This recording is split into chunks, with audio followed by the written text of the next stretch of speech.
भगवान की, वेद भगवान की, वेद माता गायत्री की, परम पूज्य सदगुरुदेव की, परम वंद्य माता जी की, शांति की हरिद्वार की, सभी भाई बहनों की,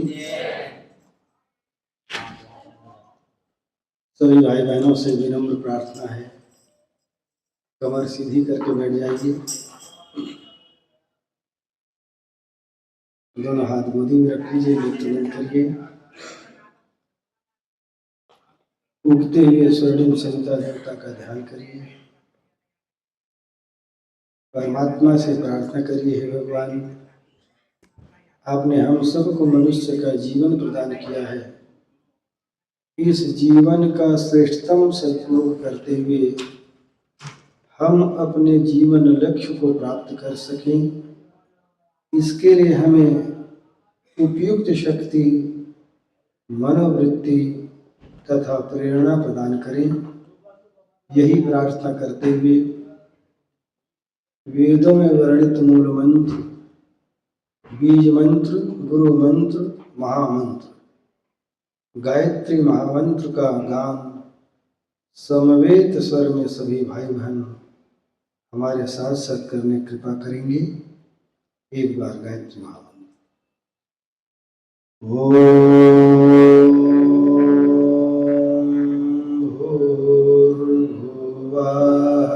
स्वाहा तत्सवितुर्वरेण्यं भर्गो देवस्य धीमहि धियो यो नः प्रचोदयात्।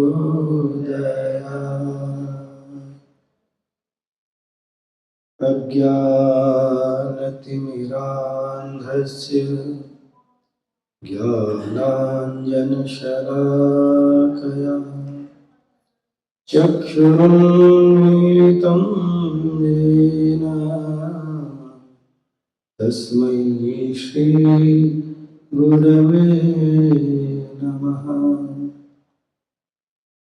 आयातु वरदे देवी प्रक्षरे ब्रह्मवादिनी गायत्री छन्दसां माता ब्रह्मयो निर्नमोस्तुते। या देवी सर्वभूतेषु प्रज्ञारूपेण संस्थिता नमस्तस्यै नमस्तस्यै नमस्तस्यै नमो नमः। या राममय सब जग जानी करहु प्रणाम जोरि जुग पानी। जनक सुता जग जननी जानकी अतिशय प्रिय करुणा निधान की। आके जुगपद कमल मनावहु जासु कृपा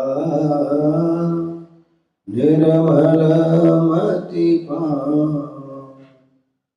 प्रणव पवन कुमार खलबन पावक ज्ञान घन व्यास हृदयागार वसै राम सरचापन। गिरा भरत जल बीच सम कहियत भिन्न न भिन्न बंधु सीताराम पद जिनहि परम प्रिय। कण कण में संव्याप्त परम पूज्य गुरुदेव परम माता जी को साक्षी मानते हुए यहाँ पर उपस्थित हमारे सभी धर्म प्राणात्मी बंधुओं, स्नेह सलीला शक्ति स्वरूपा मेरी माता बहनों, आप सभी को नमन वंदन करते हुए आइए हम अपनों से अपनी बात करते हैं। भाइयों बहनों, यहाँ कोई आपको ज्ञान की बात या प्रवचन नहीं सुनाया जा रहा है। प्रवचन तो बड़े बड़े लोग सुनाते हैं, महापुरुष लोग, महात्मा लोग, साधु संत सुनाते हैं प्रवचन, लेकिन हम तो सिर्फ आपसे अपनों से अपनी बात करेंगे। वास्तव में परम पूज्य गुरुदेव का जो संदेश है वो प्रत्येक व्यक्तियों के लिए है। परम पूज्य गुरुदेव का उपदेश न सिर्फ मनोरंजन के लिए है, बल्कि मनोरंजन के लिए है और जीवन में उतारने के लिए है। एक भी शब्द, एक भी वाक्य परम पूज्य गुरुदेव के यदि हम लोग जीवन में उतार ले तो जीवन सफल हो सकता है। बहुत सुनने से, बहुत उद्बोधन देने से आत्मा को जाना नहीं जा सकता है। बृहद आरण्यक उपनिषद में स्पष्ट कहा है कि इसको बहुत कुछ सुनाने से, आत्मा के बारे में बताएं, बहुत कुछ पढ़ने से, बहुत कुछ उद्बोधन देने से आत्मा को जाना नहीं जा सकता है। आत्मा को जानने के लिए लगन चाहिए और पुरुषार्थ चाहिए। हमारी लगन हो आत्मा को जानने के लिए और पुरुषार्थ करते रहे। आइए हम सब परम पूज्य गुरुदेव के विचारों को आत्मसात करने के लिए बैठे हुए हैं। अभी आप गीत के माध्यम से सुन रहे थे, वो कृत्य कृत्य हो जाते हैं, वो धन्य धन्य हो जाते हैं। कौन? जो अपने जीवन का सदुपयोग कर लेते हैं। एक शब्द में उत्तर दिया जाए तो जो भी भाई बहन अपने जीवन का सदुपयोग कर लेते हैं वो धन्य धन्य कृत्य कृत्य होते चले जाते हैं। और इतिहास इसका साक्षी है। इतिहास पढ़ेंगे तो यही सब कुछ मिलेगा हमको और आपको। जिन्होंने भी भगवान के साथ अपने आप को जोड़ करके भगवान के बताए हुए मार्ग पर चल पड़े, वो कृत्य कृत्य हो गए, धन्य धन्य हो गए। आज भी इतिहास के पन्नों में, स्वर्णाक्षरों में उनका नाम अंकित है। तो कुछ ऐसा हम लोग भी करें। आप लोग नहीं कर रहे हैं क्या? नहीं कर तो रहे हैं, लेकिन थोड़ा सा और उसमें कुछ ऐड कर देना है, कुछ और जोड़ देना है। भाइयों बहनों, हम सबको परमात्मा की ओर से या हमने पुरुषार्थ करके दो प्रकार की संपदाएं इकट्ठा की हैं।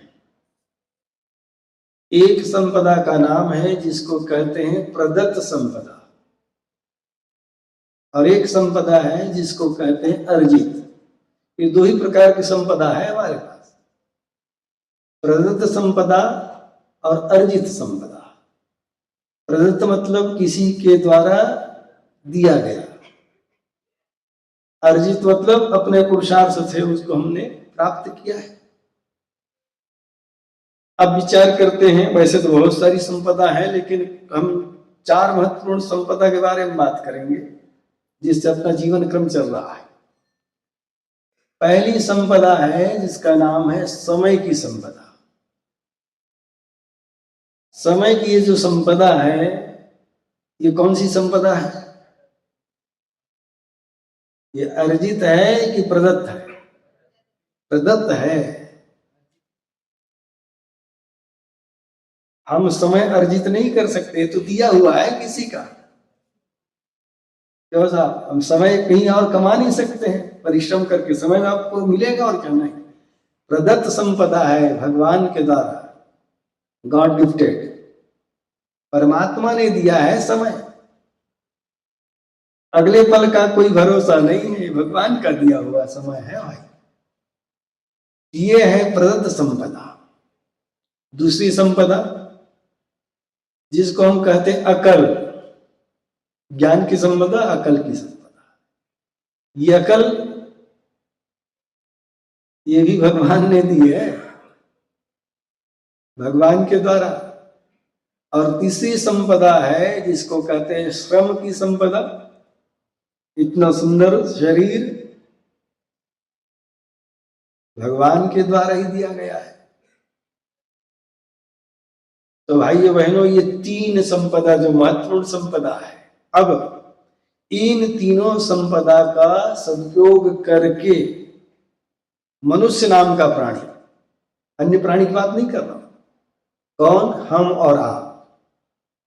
ये तीनों संपदा को जहां पर भी हमने लगा दिया, वहां पर हमको चौथी संपदा प्राप्त होता चला गया। समय हमने लगाया, अकल हमने लगाया और पुरुषार्थ किया, श्रम किया। परिणाम जिसको धन की संपदा कहते हैं वो प्राप्त करते चले गए। ये जो धन की संपदा है ये अर्जित भी हो सकते हैं और प्रदत्त भी। प्रदत्त रूप में भी हमारे पूर्वजों के माध्यम से हमको मिल जाता है, और या हम अर्जित करके उसको प्राप्त कर लेते हैं। तो यदि हम कालांतर में देखें, क्योंकि समय हमने लगाया भगवान का दिया हुआ, अकल हमने लगाई भगवान का दिया हुआ, श्रम किया भगवान के दिया हुआ, ये है तन जिसके माध्यम से हमने श्रम किया। तो कालांतर में देखें तो ये धन की संपदा भी भगवान की ओर से ही प्रदत्त है, भगवान का दिया हुआ। अब जो भगवान ने दिया है उसका क्या होना चाहिए और आज क्या हो रहा है, इस पर हम विचार करते हैं। जो कुछ भी संपदा परमात्मा ने हमको दिया है, उन सभी संपदाओं का आज के समय में हमसे आपसे उसका दुरुपयोग हो रहा है।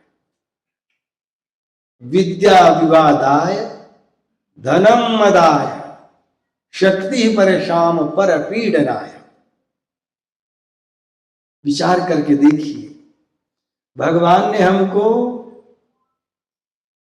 अकल दी, आज इस अकल का कहां उपयोग हो रहा है जरा विचार करिए। तो हमारी अकल, हमारा ज्ञान, हमारी विद्या विवाद में लगी हुई है। विद्या विवाद आए, थोड़ी सी जानकारी है तो हम लोग उसको विवाद में खर्च करते हैं, वाद विवाद होता है, शास्त्रार्थ करने बैठ जाते हैं। आत्मा क्या है, परमात्मा क्या है, दुनिया क्या है, जगत क्या है, इसमें हम लोग विवाद में पड़ जाते हैं। अकल का दुरुपयोग हो रहा है।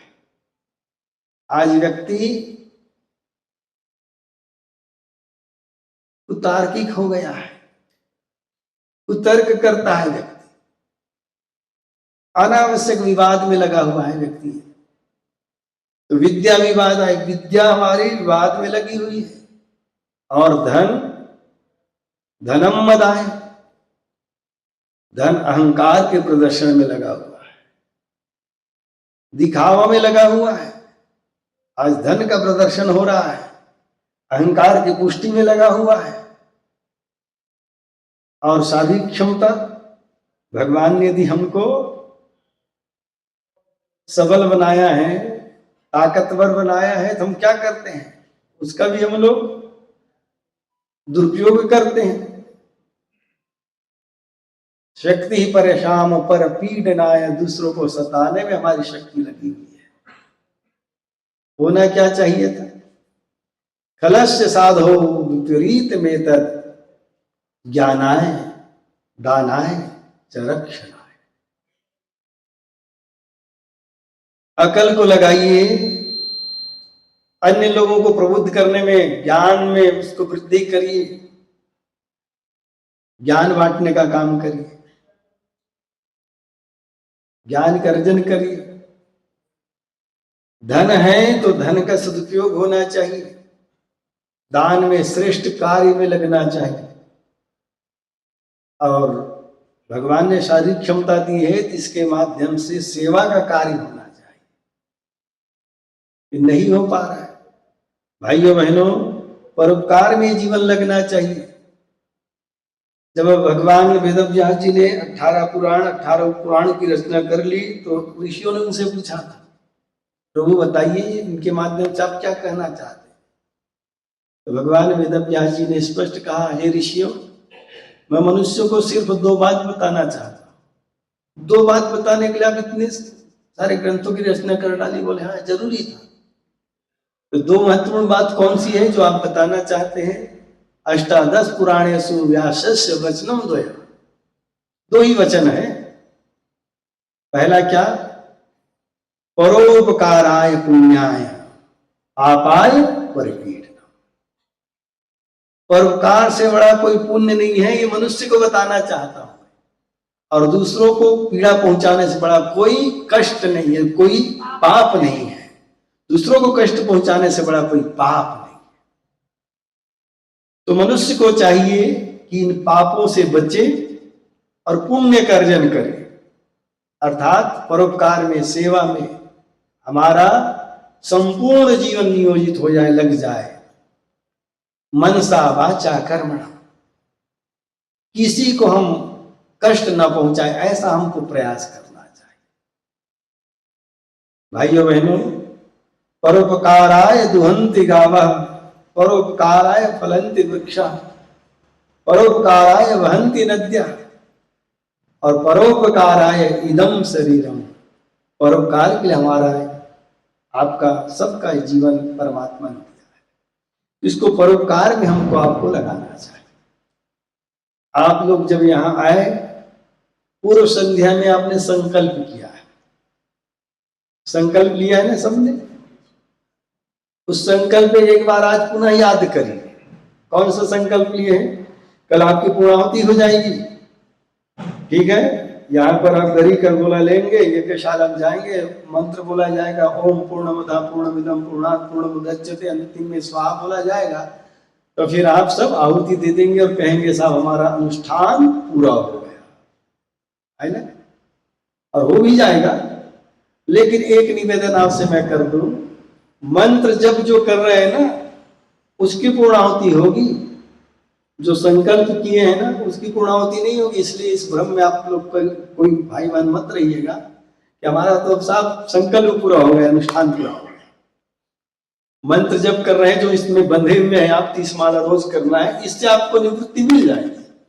अब चाहे 5 माला रोज करिए, 3 माला करिए, 10 माला करिए, 11 माला, ये आपके ऊपर है। चाहे 30 माला इसको कंटिन्यू करते रहिए, ये आपके ऊपर है। लेकिन इस बंधन से आपको पूर्णाहुति के बाद छुट्टी मिल जाएगी। लेकिन संकल्प जो आपने लिया है, उसकी पूर्णाहुति कब होगी? जब तक ये शरीर है तब तक, है ना। जब ये पूरा होगा तभी हम पूर्णाहुति होगी हमारी। आइए उसको थोड़ा सा देखते हैं, क्या क्या संकल्प हमने लिया है, ठीक है ना। तो 5 संकल्प है, एक नहीं है। पहला संकल्प क्या लिया आपने? सत्प्रवृत्ति संवर्धनाय। जब तक के सत्प्रवृत्तियों को हम पूरे समाज में, वायुमंडल में नहीं फैला देंगे, इसका विस्तार नहीं कर देंगे, तब तक चुपचाप नहीं बैठेंगे।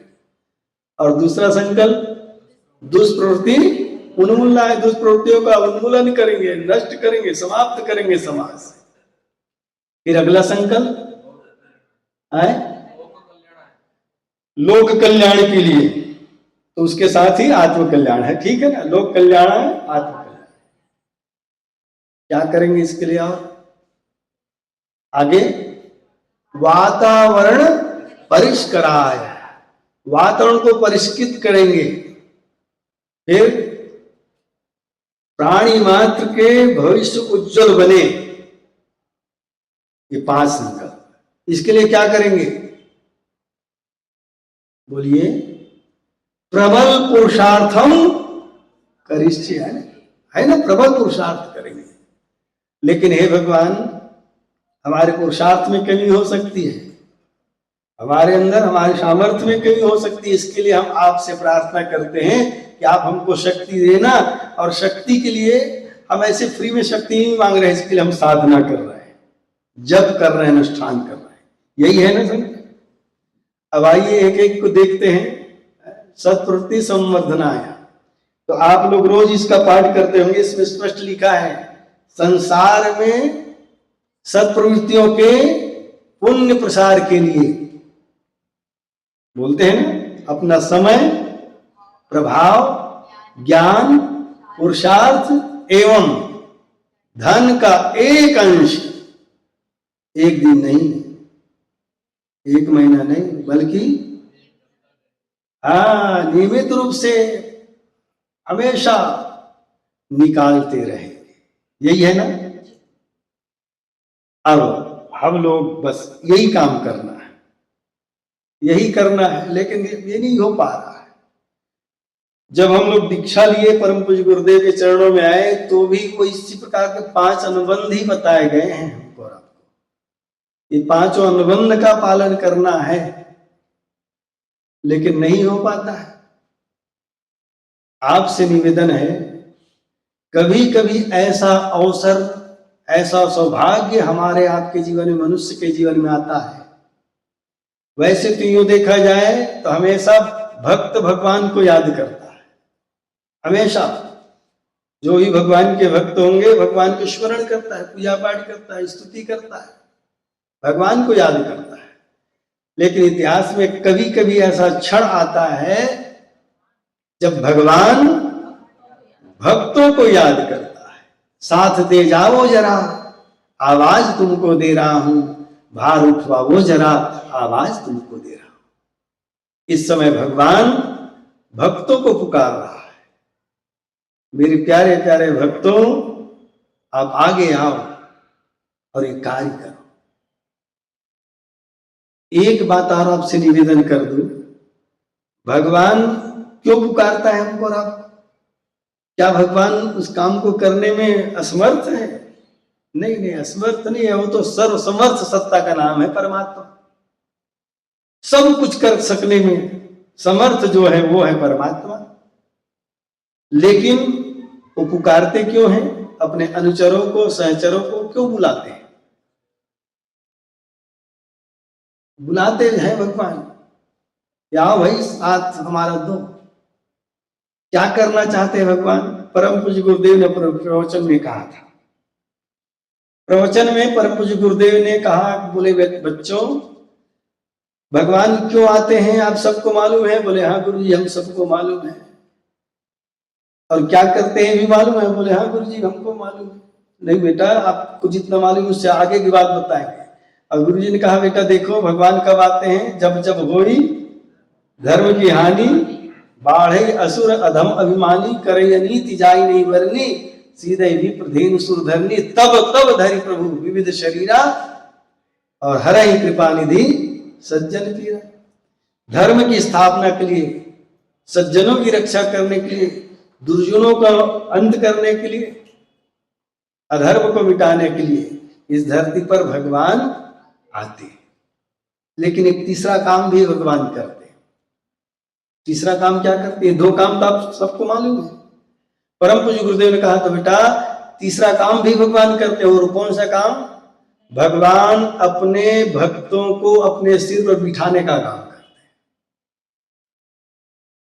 अर्थात भगवान वो काम कर जाते हैं जो भक्त कभी नहीं कर पाएंगे, वो काम कर जाते हैं। अर्थात भगवान अपने भक्तों को इतना ऊंचा उठा देते हैं, ऊंचा उठाने का काम भगवान करते हैं। इतिहास आप देख लीजिए पूरा उठा करके, जो भी भगवान आए, जिस भी रूप में आए, जिस भी अवतार में आए भगवान, जो भी उनके अनुचर से, सहचर से, उनको आगे उठाने का, सबको श्रेय और सम्मान देने का काम परमात्मा करते हैं। गोवर्धन कौन उठाए थे? नहीं, सही बात जो है वो दीदी ठीक कर रही है। गोवर्धन पर्वत कौन उठाए थे?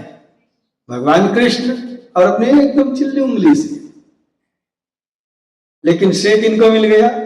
भगवान कृष्ण ने कहा, भाई चलो आओ, बाल बालो, लाठी है आपके पास? हाँ लाठी लेके आओ। सब मिलकर के उठाएंगे। और सब ने अपनी अपनी लाठी लगा दिए थे। गोवर्धन उठ गया था। उठाए तो थे परमात्मा भगवान कृष्ण ही, लेकिन श्रेय किनको मिल गया? बाल बालों ने देखो साहब कि गोवर्धन उठा दिया। ठीक है, भगवान राम के समय में आप देख सकते हैं, करने कराने वाले तो परमात्मा है, लेकिन अपने अनुचरों को श्रेय दे दिया। समुद्र के पास पहुंचे, उस पार जाना है, लंका के ऊपर चढ़ाई करना है, रावण का पराभव करना है। क्या करें साहब, कैसे जाएं? तो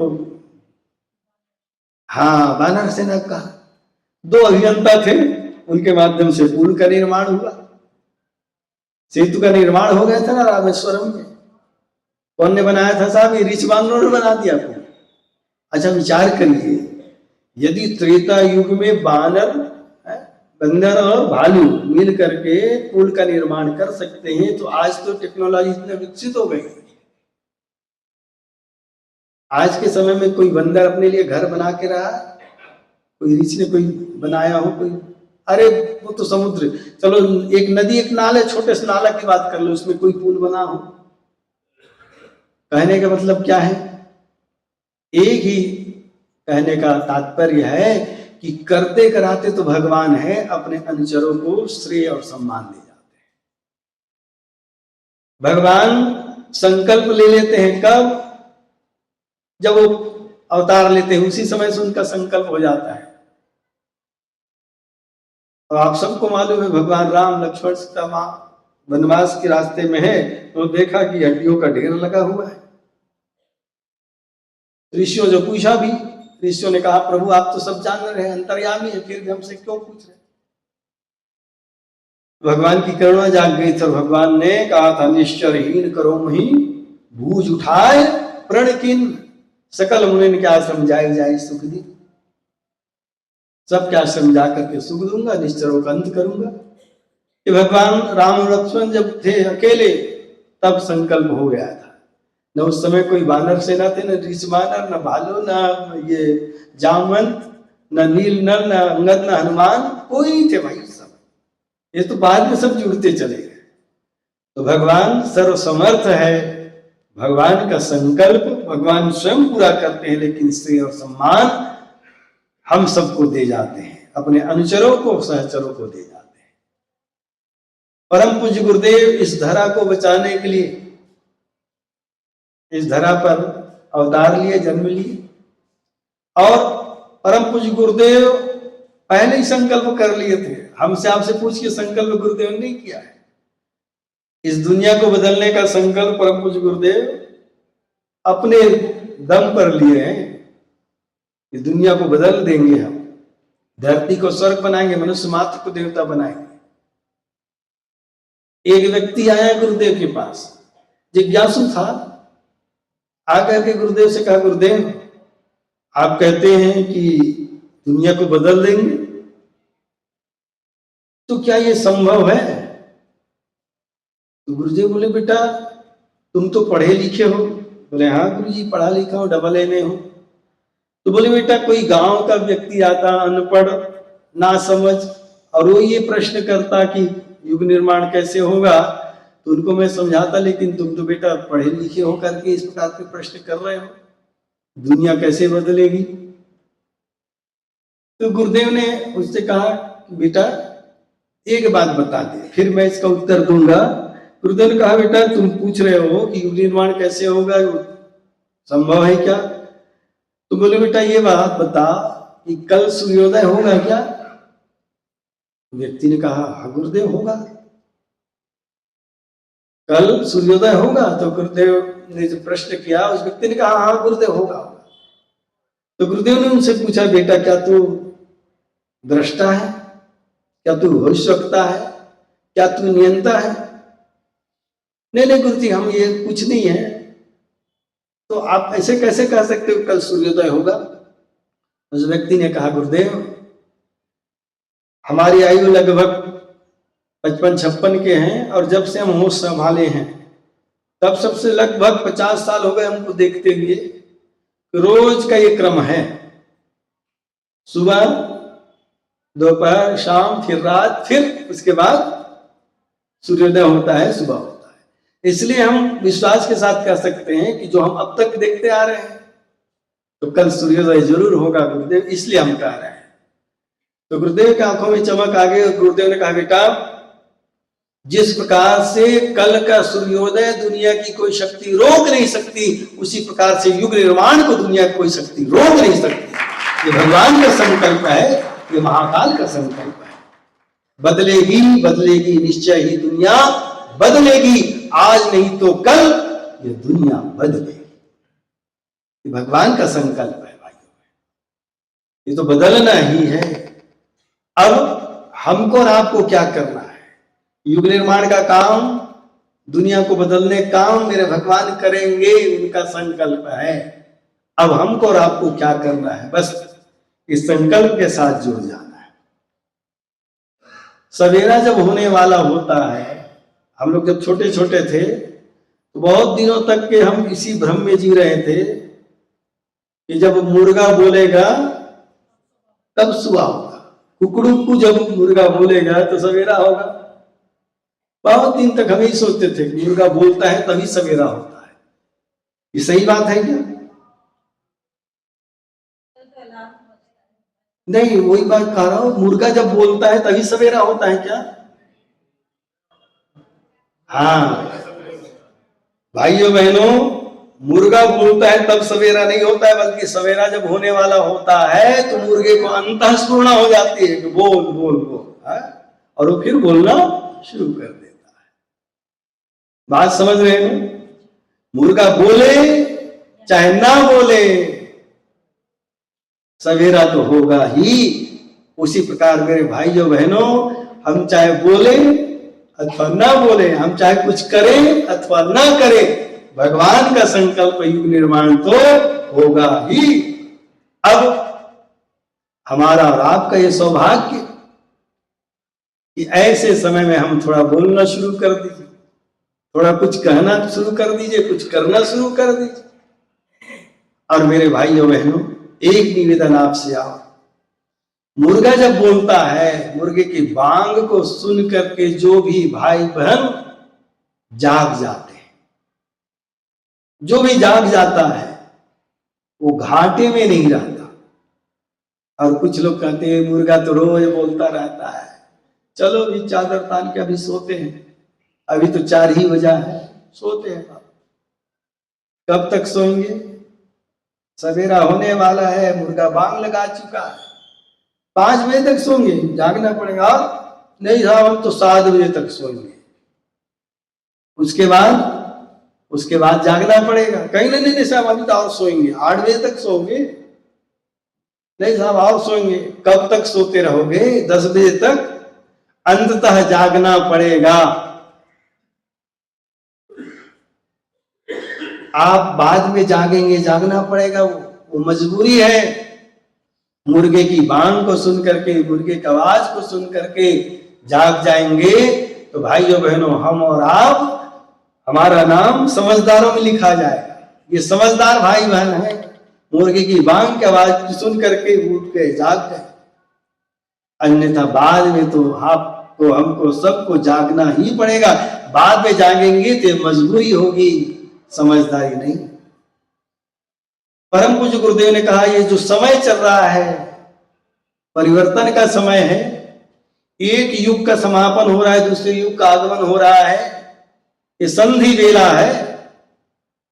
ऐसे समय में जो भी व्यक्ति, जो भी भाई बहन जाग जाएंगे और चल पड़ेंगे, वो समझदार होते चले जाएंगे, समझदारों में उनका नाम लिखता हुआ चला जाएगा।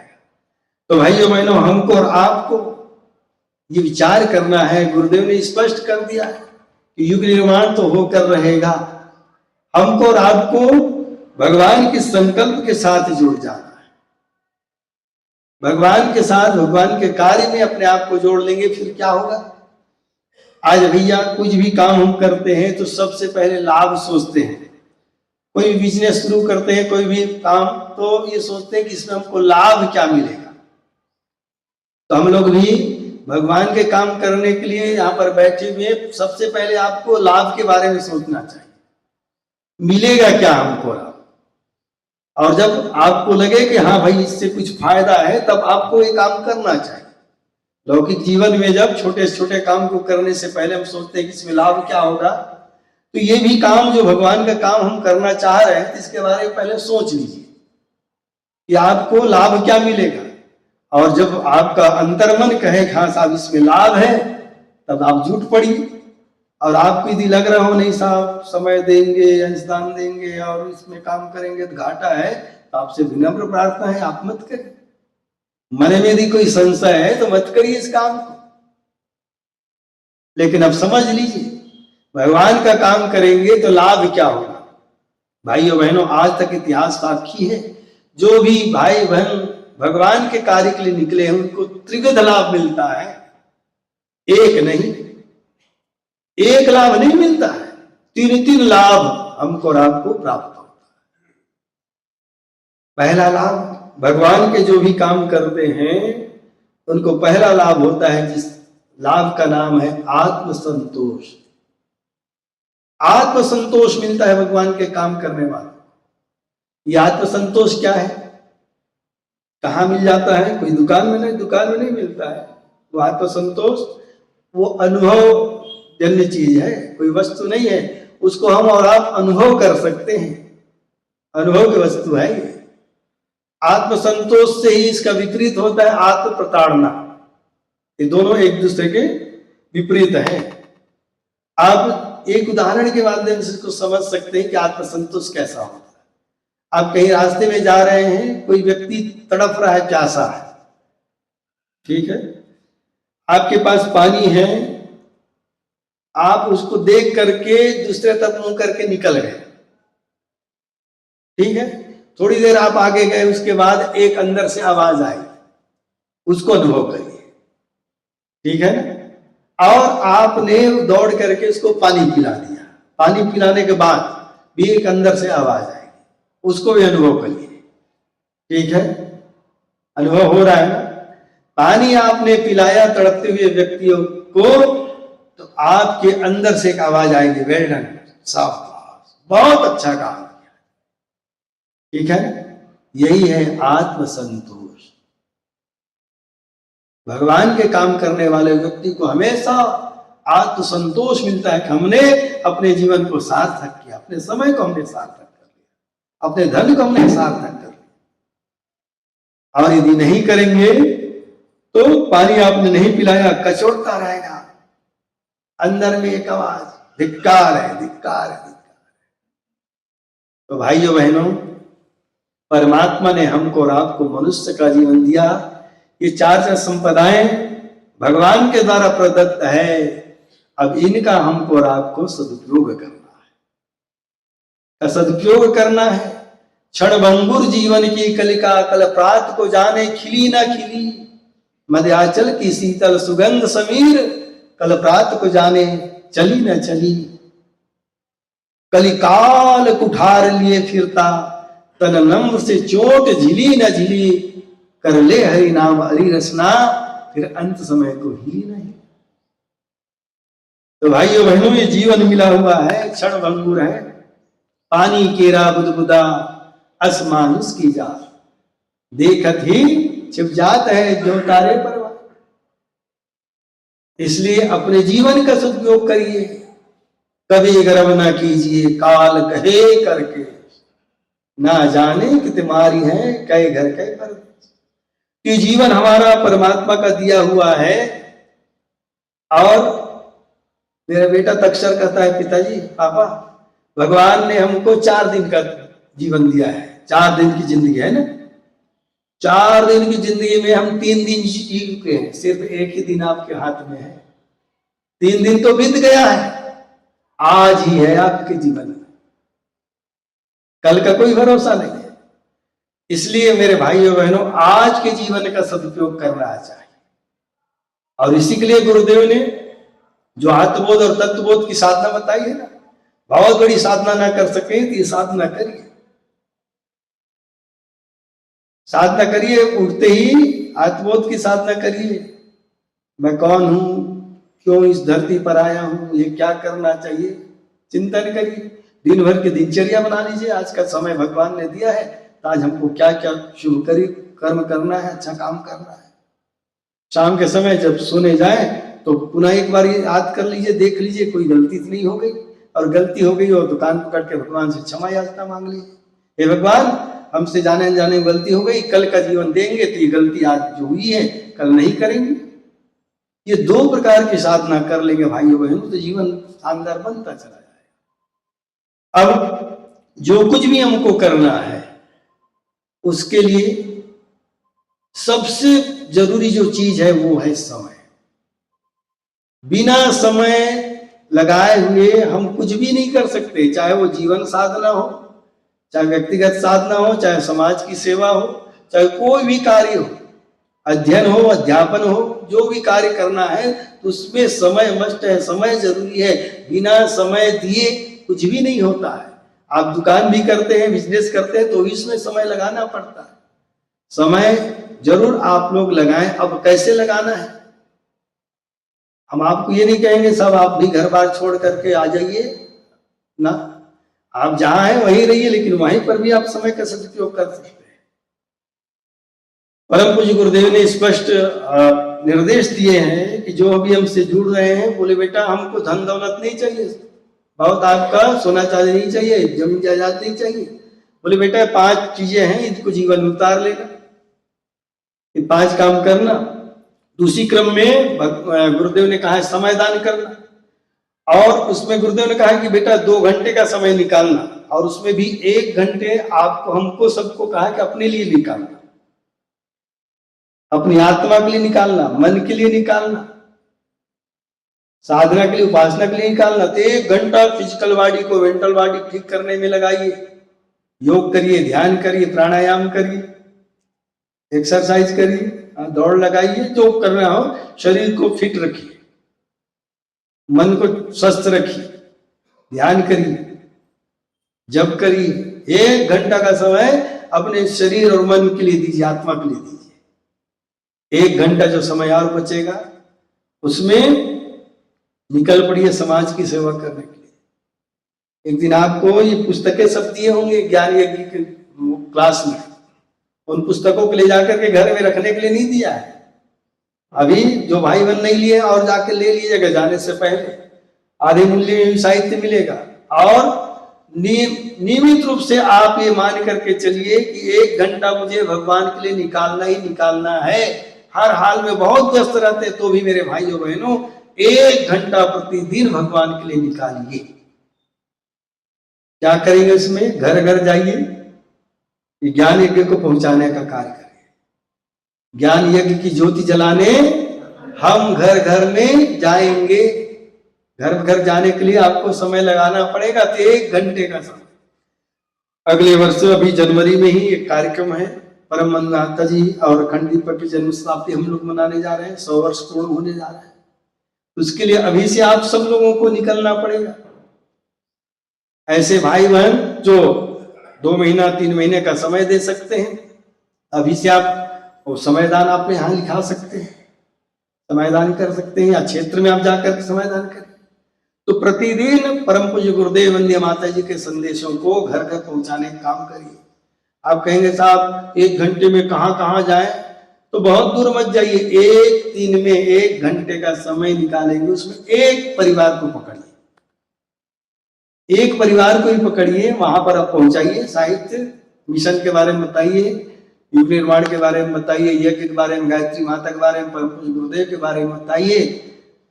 महीने भर में 30 घरों तक आप पहुंचेंगे, 30 परिवार को देव परिवार बनाएंगे। और साल भर में अगले नवंबर तक जब हम जन्म शताब्दी मनाएंगे, तो उसके लिए लोगों को तैयार करिए, साधना के साथ जोड़िए, 40 दिन के अनुष्ठान लोगों से करवाइए।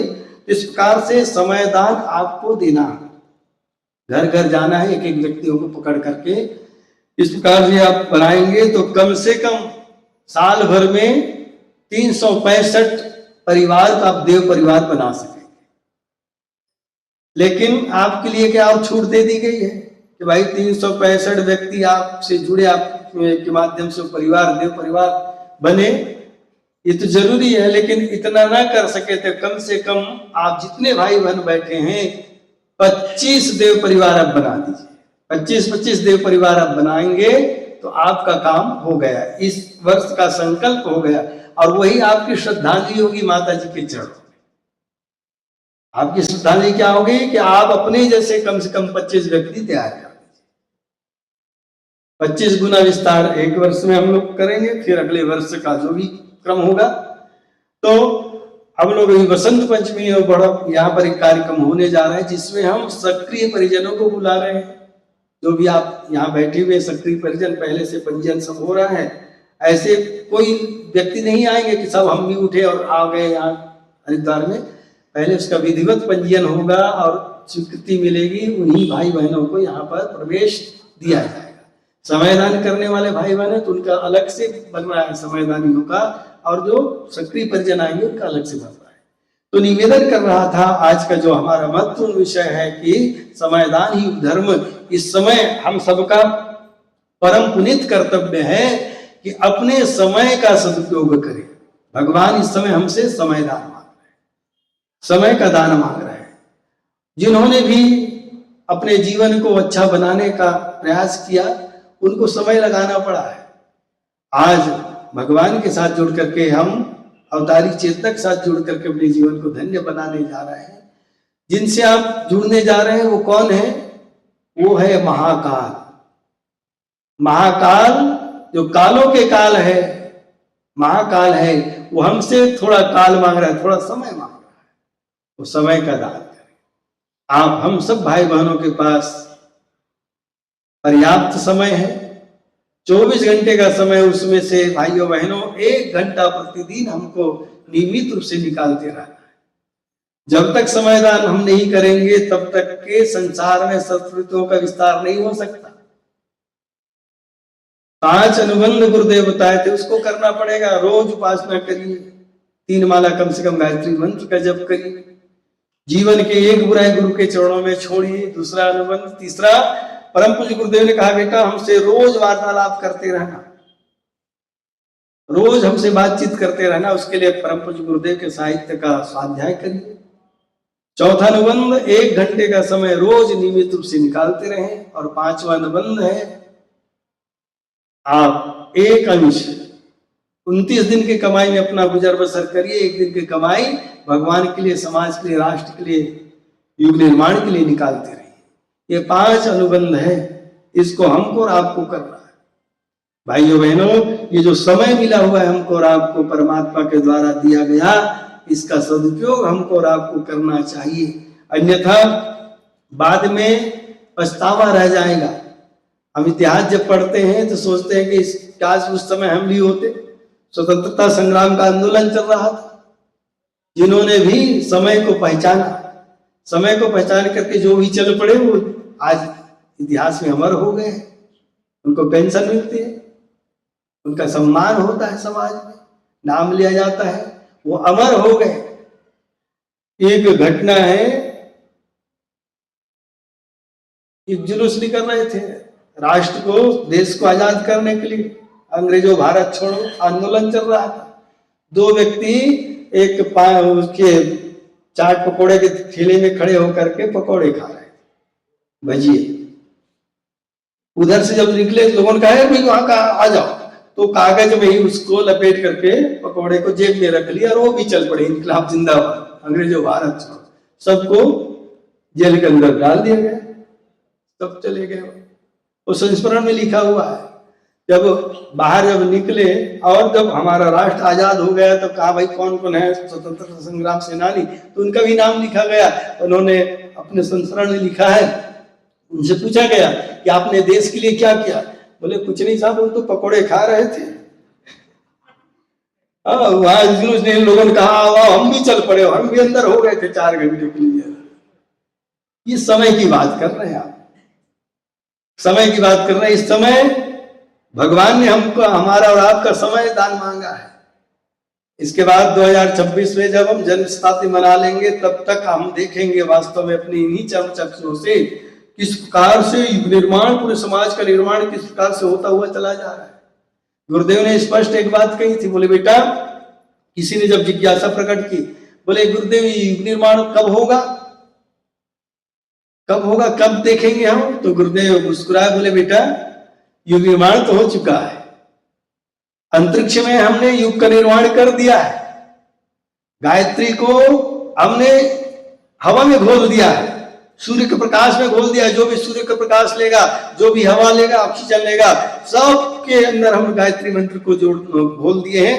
और वास्तव में हम और आप देखते हैं, जिस गायत्री महामंत्र के विरोध में लोग शंकराचार्य से लेकर के गांव के एक पंडित से लेकर सब कहते थे कि सबको गायत्री मंत्र नहीं जपना चाहिए, लेकिन आज गुरुदेव ने अंतरिक्ष में घोल दिया है भाई। युग निर्माण परम पूज्य गुरुदेव ने अंतरिक्ष में कर दिया है।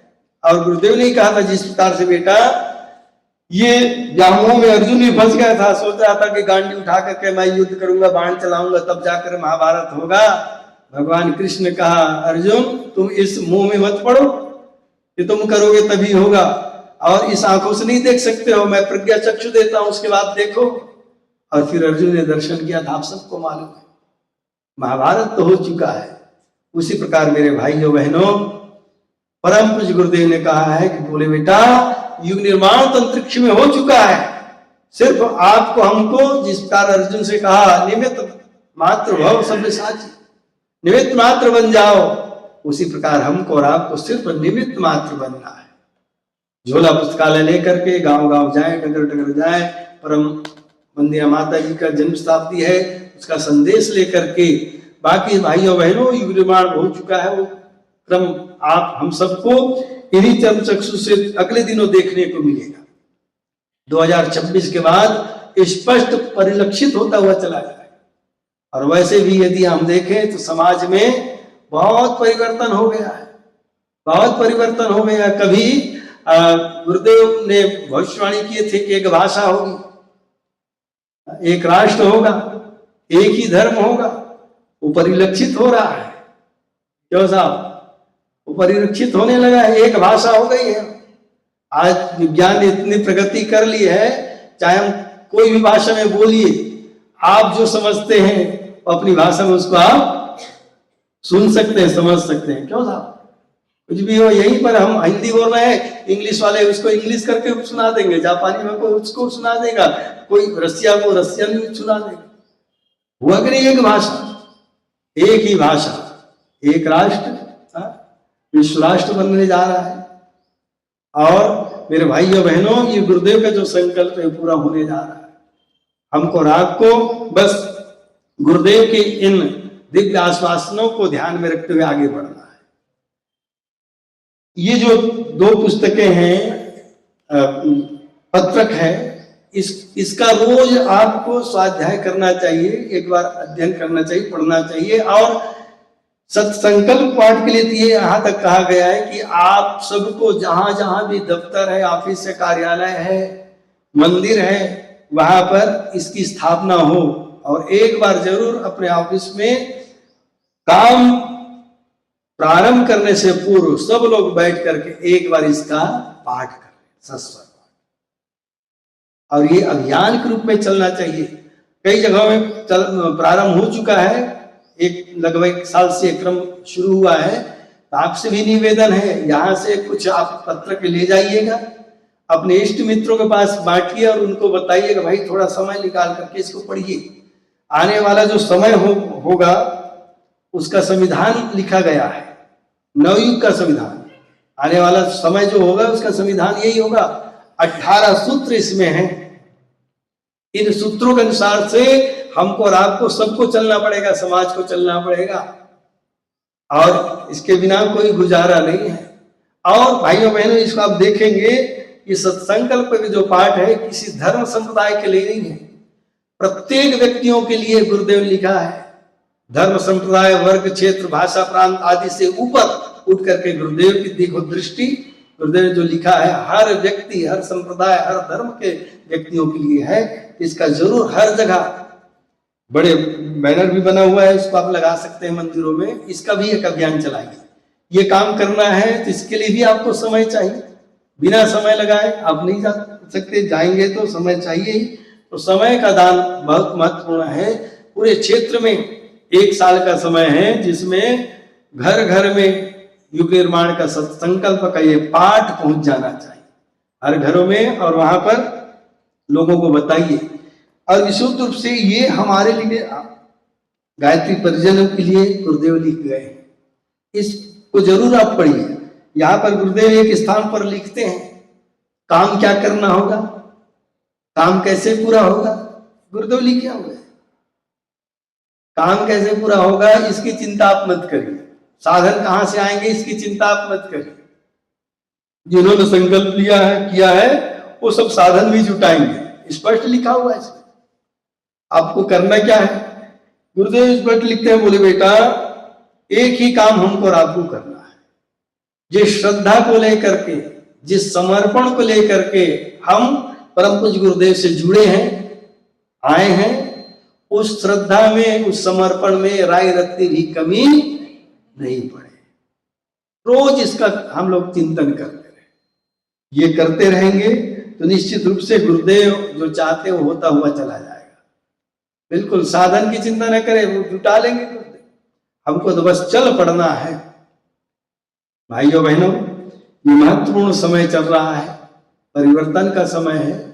ऐसे समय में हम आप सब अग्रदूतों की भूमिका में आ जाए। अग्रदूत कौन होते हैं?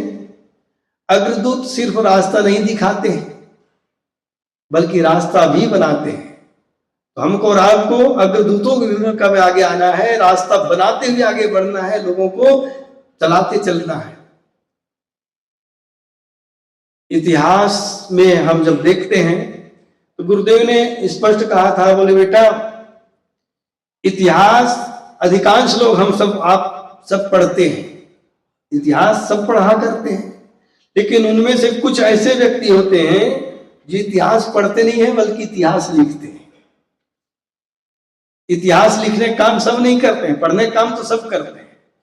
इतिहास कुछ लोग होते हैं जो इतिहास लिखा करते हैं, और उनमें से कुछ ऐसे व्यक्ति होते हैं जो न इतिहास लिखते हैं न इतिहास पढ़ते हैं। क्या करते हैं? ऐसा कुछ कर जाते हैं कि उनका इतिहास बनता हुआ चला जाता है।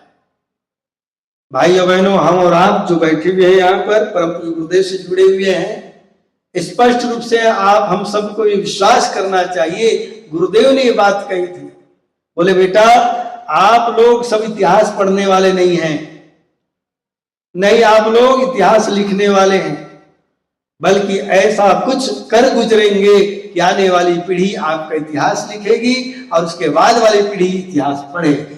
हम और आप उन्हीं में से बैठे हुए हैं कि कुछ ऐसा कर गुजरे कि आने वाली पीढ़ी हमारा इतिहास लिखे।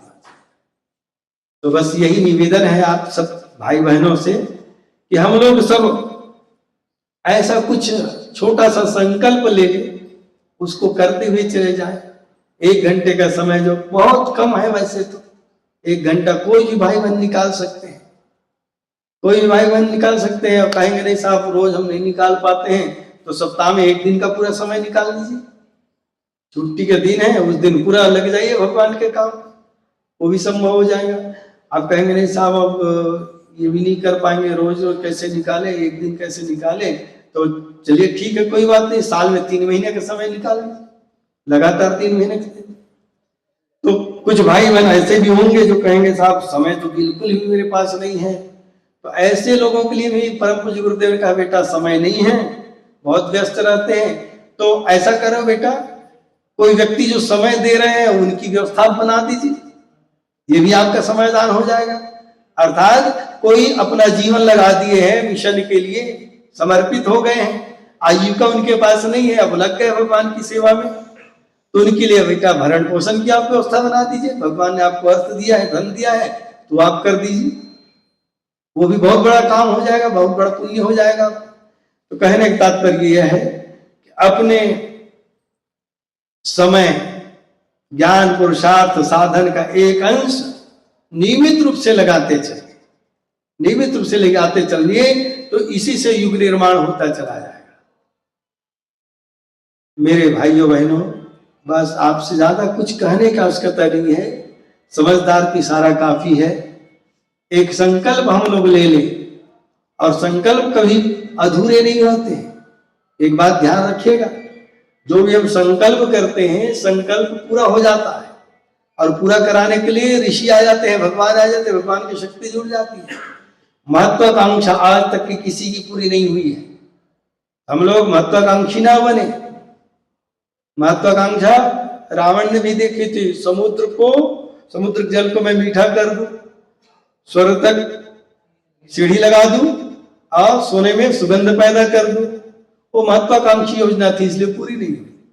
लेकिन संकल्प जब किया, इसने एक टिटहरी ने संकल्प कर लिया, टिटहरी पक्षी ने संकल्प किया, क्या किया कि हम समुद्र को पाटेंगे, जल को सोख लेंगे। लग गए थे काम में। अगस्त मुनि आ गए, बोले श्रेष्ठ कर्म है आपका, श्रेष्ठ संकल्प है। ऋषि आ जाते हैं अपना सहयोग देने के लिए। तो मेरे भाइयों बहनों, हमारा जो श्रेष्ठ संकल्प होगा, भगवान की शक्ति हमारे साथ जुड़ती चली जाएगी और संकल्प पूरा होता हुआ चला जाएगा। कुछ भी नहीं असंभव होता। जब संकल्प किए जाते हैं, संकल्पों को जब साहस के गतिमय चरण दिए जाते हैं। बाधाओं की क्या विसात, बाधाओं की क्या विसात, रुख तूफान बदल सकता है, बदला जाए दृष्टिकोण तो इंसान बदल सकता है, और दृष्टिकोण के परिवर्तन से अरे जहान बदल सकता है। कुछ भी असंभव नहीं है भाइयों। इसलिए छोटा सा संकल्प लेकर के हम और आप यहाँ से जाएंगे। कल जब आपकी विदाई होगी तो आपको और बहुत कुछ बताया जाएगा, लेकिन बस आपसे एक ही निवेदन मैं करने आया हूँ, अपनों से अपनी बात। भगवान ने अवसर हमको और आपको दिया है, इसमें हमारा अपना कोई बड़प्पन नहीं है, ये उन्हीं की कृपा है जो अपना सहयोगी बना रहे हैं। बाकी करने कराने में तो समर्थ हैं, वो सब कुछ कर सकते हैं, लेकिन ये अवसर परमात्मा ने हमको और आपको दिया है, ये सौभाग्य परमात्मा ने हमको और आपको दिया है। इस सौभाग्य को अपने जीवन से जाने मत दीजिए, अन्यथा बाद में हमको और आपको पछताना पड़ेगा। ते परत्र दुख पावही, सिर धुनि धुनि पछताई, काल ही कर्म ही ईश्वर ही मिथ्या दोष। कहीं ऐसा ना हो जाए हमारे जीवन में कि काम हो गया उसके बाद फिर हमको पछताना पड़े। हम लोग सब अग्रणी बने, अग्रदूत की भूमिका में आए। परम पूज्य गुरुदेव की अपेक्षा है हमसे और आपसे, अपने अंगों से इसको रोज एक बार नित्य पाठ करिए और अपने जीवन को उसके अनुरूप बनाने का प्रयास करिए। सतत करिए, आत्मचिंतन करिए, सोचिए अपने बारे में, मनन करिए। और गुरुदेव ने जो कहा है, बोले बेटा हमारे काम करने के लिए आप आए हैं तो निश्चित रूप से हम अपना पार्ट अदा कर रहे हैं, आपको जो रोल मिला है उसको अदा कर रहे हैं, तो ईमानदारी पूर्वक अपने रोल को अदा करिए। जो भी आपको मिला हुआ, जो भी भूमिका मिली हुई हमको और आपको, उसको हम पूरा करें। नाटक में आप सब देखते हैं, जो भी पार्ट मिल जाता है, जो पार्ट को पूरा करते हैं और ईमानदारी से करते हैं। हमको और आपको जो पार्ट हमको मिला हुआ है, प्रज्ञा पुत्र और पुत्रियों के रूप में गुरुदेव ने हमको स्वीकार किया है, अपने अंगों के रूप में गुरुदेव ने हमको स्वीकार किया है। गुरुदेव स्पष्ट लिखते हैं, आप सबकी समन्वित शक्ति का नाम ही वह व्यक्ति है जो इन पंक्तियों को लिख रहा है। गुरुदेव ने अपना शिष्य नहीं बनाया, अपना अनुयायी नहीं बनाए हैं, बल्कि गुरुदेव क्या बनाए हैं अपने आप, हमको और आपको अपना अंग, हमको हाथ बनाए, अपने पैर बनाए, आंख बनाए। तो हम लोग परम पूज्य गुरुदेव के एक एक अंग अवयव है, उसी अनुपात से हमको भगवान के कार्य करना चाहिए। मस्तिष्क के माध्यम से जो निर्देश किसी भी अंग को मिलता है, वो अंग तत्पर होकर के कार्य करता है, जुट जाता है। उस प्रकार से मेरे भाइयों बहनों, परम पूज्य गुरुदेव के बताए हुए मार्ग पर हम लोग चले, अपने जीवन को धन्य बनाए। बहुत बहुत धन्यवाद, बहुत बहुत शुभकामना आप सब भाई बहनों के लिए। आप लोग सब लग जाइए भगवान के कार्य में। कभी भी इस काम में लगने वाले व्यक्ति को ये घाटे का सौदा नहीं है, आत्मसंतोष मिलता है। जो मैं पहले निवेदन कर रहा था, पहला ये लाभ मिलता है। दूसरा लाभ मिलेगा आपको, भगवान के काम करने वाले को दैवी अनुग्रह, भगवान की कृपा बरसती चली जाती है अनायास। ऐसा कुछ हमारे जीवन क्रम में हो जाता है जिसको हम कभी सोचे नहीं थे। ये क्या हो रहा है साहब, ये लाभ, दैवी लाभ, परमात्मा की कृपा, भगवान की कृपा बरसती चली जाती है। कई जगह हमको दुर्घटनाओं से बचा देती है। कई ऐसे होते हैं जो कोई बहुत लंबा कोई काम छूटा हुआ है, वो पूरा हो जाता है। दैवी अनुग्रह के रूप में हमको लाभ मिलता है। और तीसरा लाभ मिलता है भाइयों बहनों, भगवान के काम करने वालों को, इसका है लोक सम्मान। जहां भी हम जाएंगे श्रद्धा से लोग हमको देखते हैं। इसलिए ये तीनों त्रिविध लाभ प्राप्त करने के लिए भगवान के साथ जुड़ करके भगवान का कार्य करें। ऐसे आपसे विनम्र प्रार्थना है। आगे दिन पाछे गए, हरि से कीना है, तो अब पछताए होत क्या, जब चिड़िया चुग गई खेत। कहीं ऐसा ना हो जाए कि कार्य हो जाए उसके बाद फिर आप आए, फिर पछताना ही रह जाएगा। अभी शताब्दी वर्ष है, जन्म शताब्दी मनाएंगे परम वंदे माता जी। ये समय है 1 वर्ष का। इस 1 वर्ष में आपको कम से कम 3 महीने का समयदान तो करना ही करना चाहिए। अभी जो दे सकेंगे अभी समयदान करिए, अभी नहीं दे पाएंगे तो नवंबर के समय में आप कीजिए, बराबर प्रज्ञा अभियान पाक्षिक पढ़ते रहिए, अखंड ज्योति पत्रिका पढ़ते रहिए, उसमें निर्देश आपको मिलता रहेगा। जो भी सूचनाएं हैं प्रज्ञा अभियान पाक्षिक के माध्यम से, अखंड ज्योति के माध्यम से आप तक पहुंचाने का कार्य होता रहता है। पाक्षिक हर महीने 2 बार आपके पास पहुंचेगी, अखंड ज्योति पत्रिका, युग निर्माण पत्रिका महीने में 1 बार। तो जो भी भाई बहन अपने घरों में नहीं मंगाते हैं, कृपा करके यहाँ से उसका जाएंगे, ग्राहक बन जाइए, आपके घर में आना शुरू हो जाएगा। और जो ऐसे समर्थ भाई बहन बैठे हो तो 25 की संख्या में मंगाइए, 1-2 भेजने में बड़ी परेशानी होती है, आप बंच में मंगा लीजिए, 25 कम से कम मंगाइए अपने नाम से और 25 लोगों तक आप पहुंचाने का काम कर दीजिए। यहाँ कार्यालय में मिल करके इस काम को आप कर लीजिए, बहुत बड़ा काम हो जाएगा भगवान के विचार को पहुंचाने का। तो आपके माध्यम से भगवान बहुत कुछ करना चाहते हैं। अब आप देख लीजिए, काम तो बहुत है, 100 प्रकार के कार्यक्रम है, शतसूत्री कार्यक्रम परम पूज्य गुरुदेव ने बताए हमारे आपके लिए, लेकिन सब आप हम नहीं कर पाएंगे। तो कोई भी काम, 1-2 काम जो आपके अभिरुचि के अनुसार हो, आपकी सामर्थ्य में हो, तो उस काम को लेकर के आप करना शुरू कर दीजिए। बस यही निवेदन, यही प्रार्थना आप सब भाई बहनों से। बहुत अच्छा लगा आपके बीच में आए हैं, आप बार बार आते रहिए। शांति कुंज आपका गुरुद्वारा है, साल में 1 बार का क्रम तो जरूर बना के रखें। लेकिन एक निवेदन, अगले वर्ष यदि आप आए तो अकेले मत आइएगा, कम से कम 25 अपने जैसे व्यक्ति तैयार करिए, उनको शांति कुंज युग तीर्थ लाइए, गायत्री मंत्र से जोड़िए, यज्ञ भगवान से जोड़ दीजिए, परम पूज्य गुरुदेव वंदनीय माता जी से जोड़िए और अपने जीवन को धन्य बनाइए। इससे क्या होगा, भगवान का काम कितना होगा नहीं होगा मुझे नहीं मालूम, लेकिन ये भगवान के काम में यदि हम जुट जाएंगे तो हमारा कल्याण होता हुआ चला जाएगा, हमारा कल्याण होता हुआ चला जाएगा। बस 5 जो संकल्प आपने लिए हैं प्रथम दिन ही पूर्व संध्या में, उसको पूरा करने के लिए तन मन धन से आप लग जाइए। यही आपसे प्रार्थना करते हुए, आप सबके लिए शुभकामना करते हुए अभी बात समाप्त करते हैं। शांति पाठ करेंगे, कमर सीधी करके बैठ जाइए। ओम शांतिरंतरिक्षं शांति पृथ्वी शांतिरापः शांतिरोषधयः शांति वनस्पतयः शांतिर्विश्वे देवा शांतिर्ब्रह्म शांति सर्वं शांति शांतिरेव शांति सामा शांतिरेधि। ओम शांति शांति शांति सर्वारिष्ट शांतिर्भवतु। इसका बाद